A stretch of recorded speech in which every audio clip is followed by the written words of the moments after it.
I am so glad to be here today talking with Amy Chauvin, a breathwork facilitator who is based in Rhode Island, who works one-on-one with clients and in groups and virtually.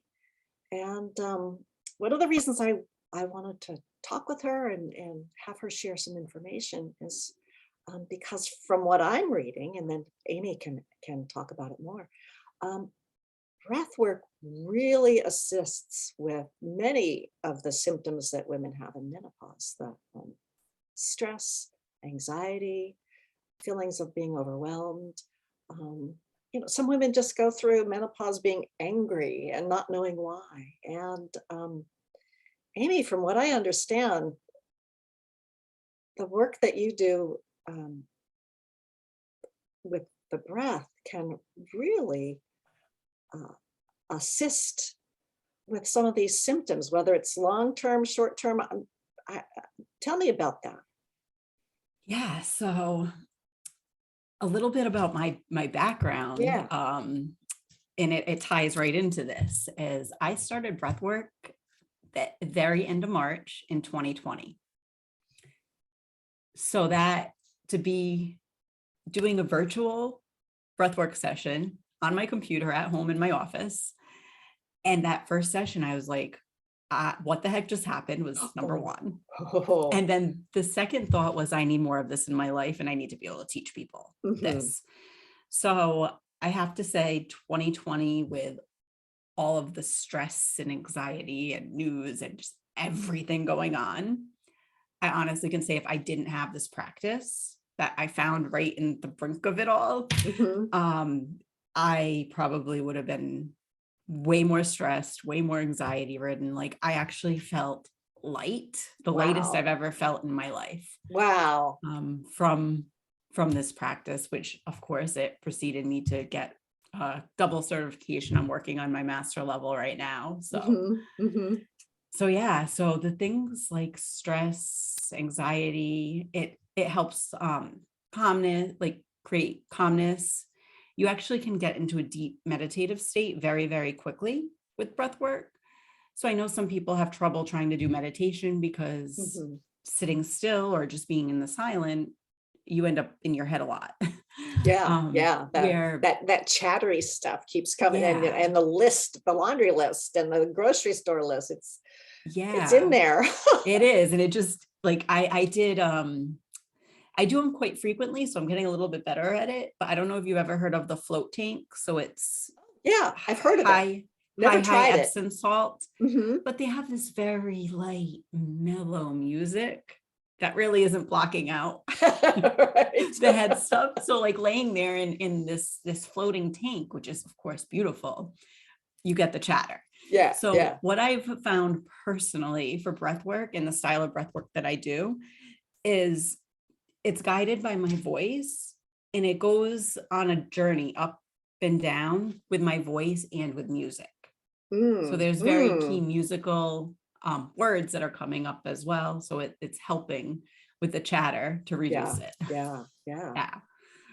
So if I were, um, what does a if there's a typical session, what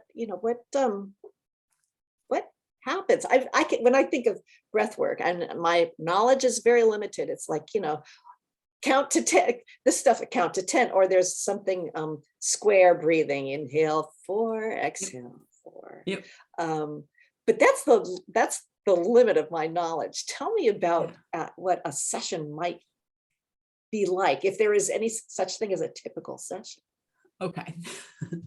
So I'm gonna start this one with it's so hard to explain and make it make sense, but I'm gonna explain. Okay.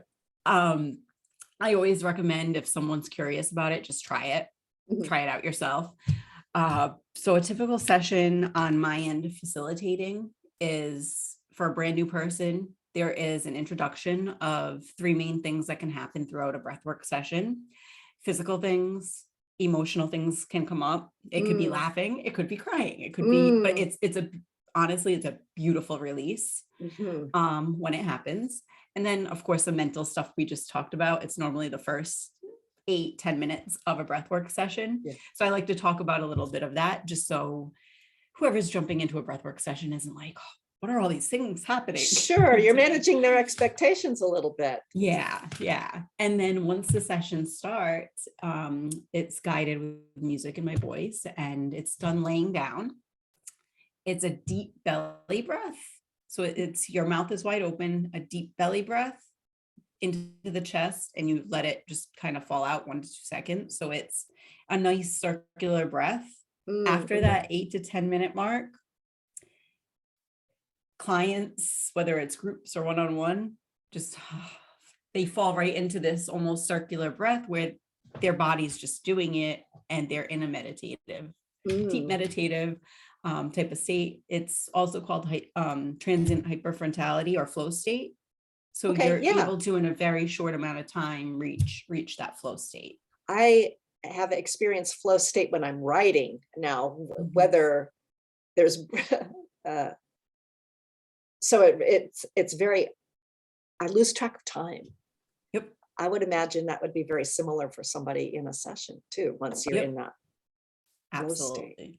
Absolutely. Yeah, I've had clients say, I feel like I fell asleep, but they're still in the process. So it's like you almost just shut down, and you're in your own little world for the hour or so session. That must be, I would imagine that there are times when I've done yoga and I've been where my mind goes somewhere, and it's like I don't even know I'm in the yoga studio, and I feel so refreshed and yet energized and at peace. And it sounds like that might be an outcome for many folks who are doing a breathwork session. Yeah, it is. Is it cumulative? I mean, do people come over and over and over, and is it addictive? It feels so good. Yeah. So I don't know if I would say it's addictive, but probably a bad word choice on my part. Yeah, I don't know if it was that, but I like after my very first session, and again, I was very apprehensive about doing it virtually. And yeah, it worked. And I went in for a pretty decent surgery within a month of my first session. So I could not do breath work for, I think maybe 2 months after my surgery. And then it was still in my head where it was like, you need to go back and do more. So of course it was 2020. So once I was able to, I jumped right back in. And yeah, I also have clients, I started my practice end of August, I believe, of this year. And I have clients that are on the 12th to 15th session with me. Oh, wow. So is it something that people can practice outside of a session? Let's say, having gone through menopause myself, and I could, at some point you can, I could feel a hot flash coming on. And often that was a result of having just finished a meeting. I'm going into a meeting. It was work specific, and it had to do with a little anxiety, a little tension, and it just kind of, those feelings and those actions were a trigger. Is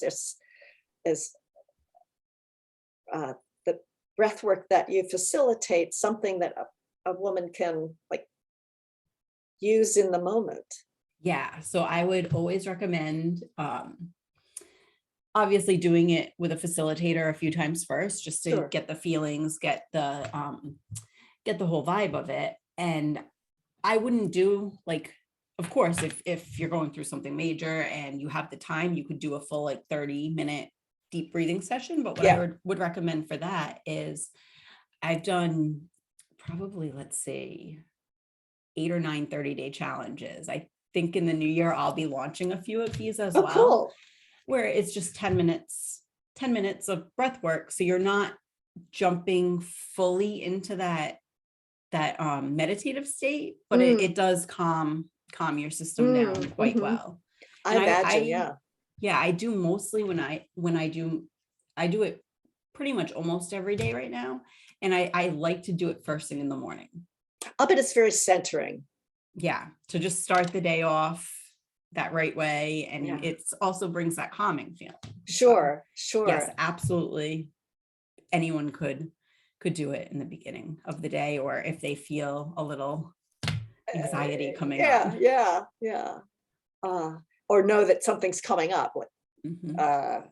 whether it's a meeting, whether you know that you got your teenagers coming home from school, and you know how that goes sometimes. It's their energy changes the whole pace of the day. It's all kinds of things can trigger Oh yeah. stress, anxiety, etc. What have Yep. your clients, the clients who have come through your courses, whether they're on their first or their 12th, what do they say? What are their reactions? They range across the board. Yeah. So one of the reactions that like hits home is, so you know how so many people, I personally, I can sleep. I get nice good nights of sleep. Yeah. But I've had points in my life where you see every hour of the night. Oh my goodness. Yeah. I have had Been points there. in my Yeah. life. Yep.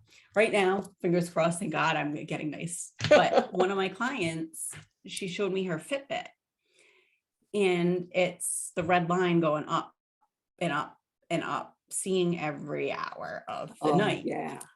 to the point where her Fitbit wasn't even reading the sleep cycles. Like it was just kind of like saying sleep. I don't know Oh if you're familiar with it, but yeah. like, yeah. So after breathwork sessions, 6.5 to 7 hours of sleep. And this has been Wow. done a couple times, and not one red line.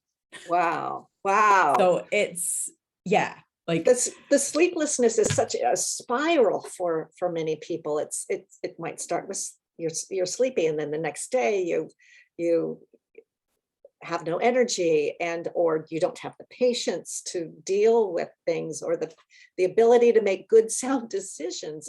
Yep. That sleep deprivation is the start of a really, can be the start of a real tough cycle, and it can wreck with your metabolism. And so wow, that client must have been yeah, thrilled to see the outcome. yeah. So she's one of my repeat my repeat to everything that I do. Yeah. But I mean, sleep is so important. So that's one thing. I've had other clients that are just like, oh my goodness, it feels like I just left the spa. I've had other clients where they've had really emotional sessions where they might feel a little crappy for a few days. And it's really just like an energetic, like detox and cleanse of stuff that comes up. Mm-hmm. But then after that couple day period where they're kind of like, oh, after the session, they do feel lighter.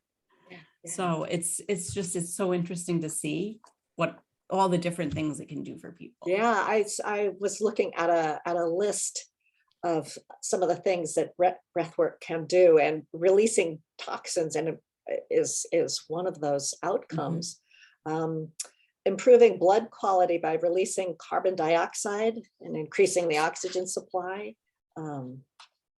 The resilience for stress, just and getting unstuck from what, Yes. somebody may not know that they're stuck, but So we can technically have, and I won't get into the whole story on this one, but we can actually have energetic blocks from, it can be from childhood, it can be from adolescence, it can oh my be from goodness, any trauma's point. huge. Yeah.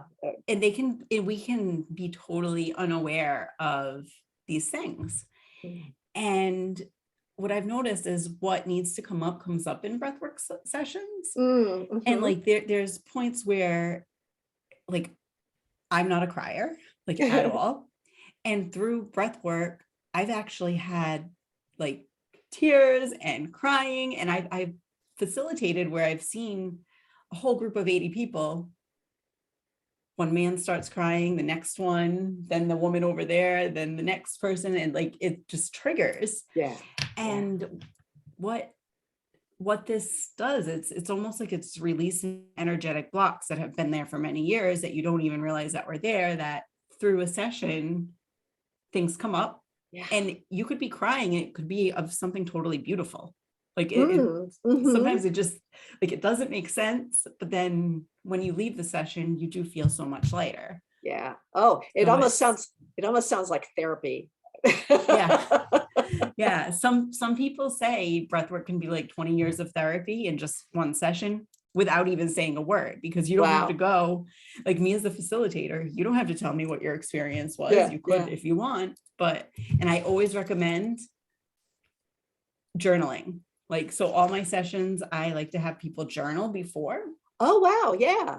and then journal after, because after breath work, within 24, 48 hours, even within a couple hours, you can forget. And sometimes you can have some amazing nuggets of Mm, information that come up in mhm, breath work, and you just jot them down and keep your little breath work journal. mm. That's So, incredible for people to be able to look back yeah, and then start maybe connect some dots yeah, absolutely. if they are returning to a breath work session. Mhm. That's what a gift to be able Yeah, to offer to people. yeah. Um, are there are there as much as that's a gift, are there times where when somebody shouldn't do a breath work session? Are there reasons that you shouldn't, or whether physical or otherwise? Yeah, so I do have a waiver with a whole list of Mm. things, and my recommendation is obviously check with a doctor if anything on the list is there, or if anyone has a concern of any like medical thing they have. So How would what does your 2022 look like? Are you booking sessions? Are you doing things in Rhode Island or elsewhere? How would people yeah, get, how would people, a woman who's interested in exploring this experience with you, how would they get in touch? yeah. So currently my Instagram, it's Awaken Greens with an S, and I have the booking link at the top. Mhm. And then my website, amychauvin.com, it's in the works right now. So Great. Okay. that would be 2022 way to get in touch with me. Um, but yeah, I see definitely booking clients 2022 locally and virtually. I've been doing in-person sessions, groups in Rhode Island, little Mhm, pop-ups throughout Rhode mhm. Island. And I've been in the talks about potential retreat in 2022. When the world opens up again, or Yes. further opens up further. Further, yes. So Oh, wow. I can just yeah. imagine, um, I I've, yoga retreats in Costa Rica, breathwork retreat in Yeah, some place. collaborating with some Yeah, other beautiful women and yeah. Wow, yeah, that sounds wonderful. I will include, these links, as I share the podcast in podcast notes and okay, elsewhere. Um, awesome. Last words? Yeah, so I should have done this in the beginning. I just wanted to read these few little statistics on Oh, stress and yes, anxiety, because I feel like yes. it ties in to everything we're speaking about. Yeah, go ahead. So Harvard Business Review studies show 60 to 90% of all doctors' visits are stress related.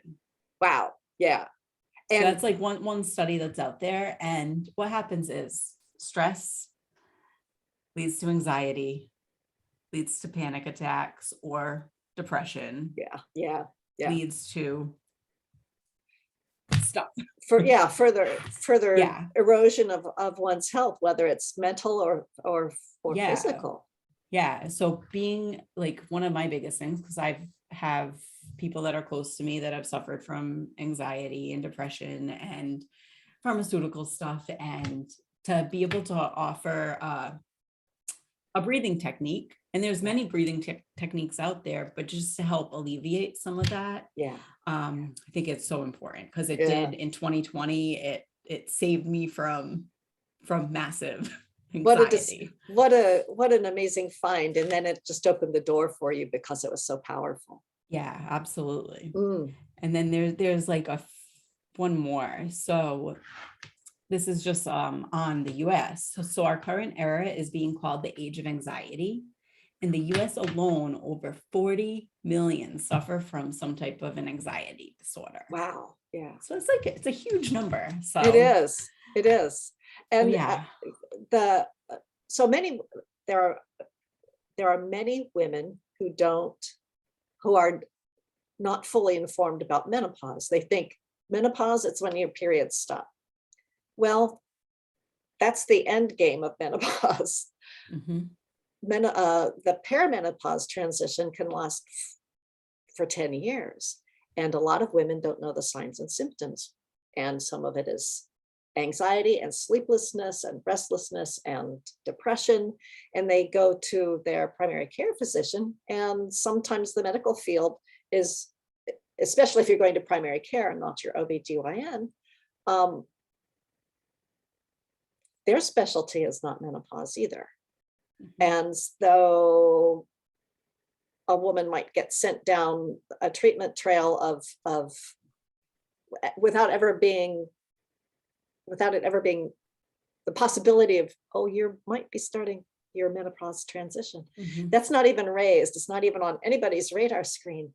And a lot of women wind up being misdiagnosed or medicated Yep. or being told it's all in their head.